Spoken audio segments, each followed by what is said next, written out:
Hamira'nın, Şahman'ın, Ahallarına köp pehlivan geliyor. Teorikten pehlivan Tertibi, Ahalların 4 pehlivan orta sıkmalı gömümlü etkiler. Balkan'ın da 4 tane sıkmalı. Bunun bayrağı devlet olacaktı. 500 dolar Amerikan doları. 500 dolar. Yıkılan 100 dolar. Yıkılanın kısmını alamayız. Yıkılanın tam 100 dolar. Geri yaşmış ha. Yeni yağı. Ne olur ne olur. Gel.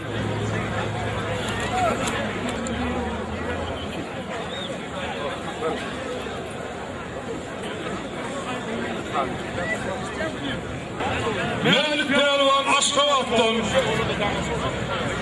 Belirgen Pehlivan Kumdağ'dan Köyünün oğlu, Erhum Durdu Pehlivan'ın inleri, Kökgölek şampiyonların pehlivanlar.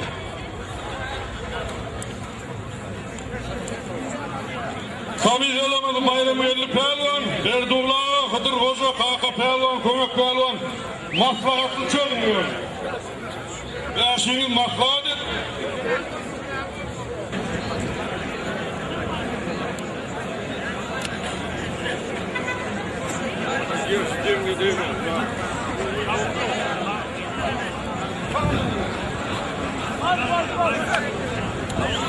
Bayrak atın bayrağı, sonra ha etme, havardar görüşün ikini göre. Onun öyle vaka verilen bayrak.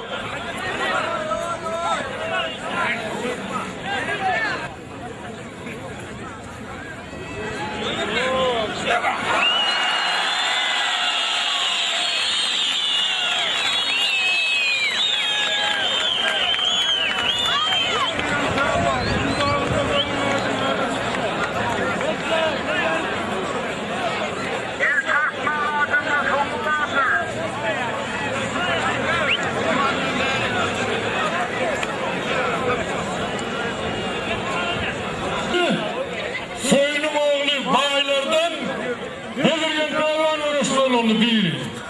Yeni yıkmadım abi yok.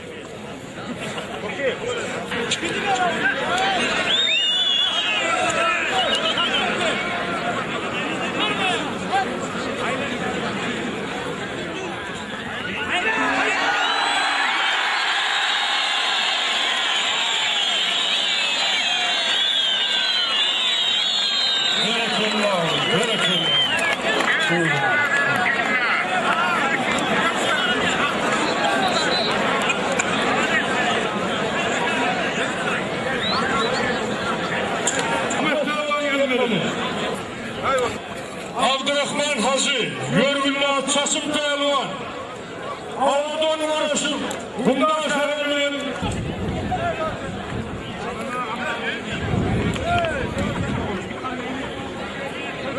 Bulanında 500 dolara bahseşerlemenin biri Şahman'dan, biri Kumdağ'dan.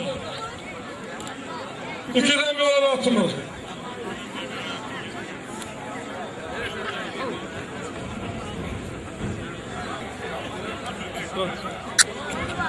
Bedir, al, Allah'a.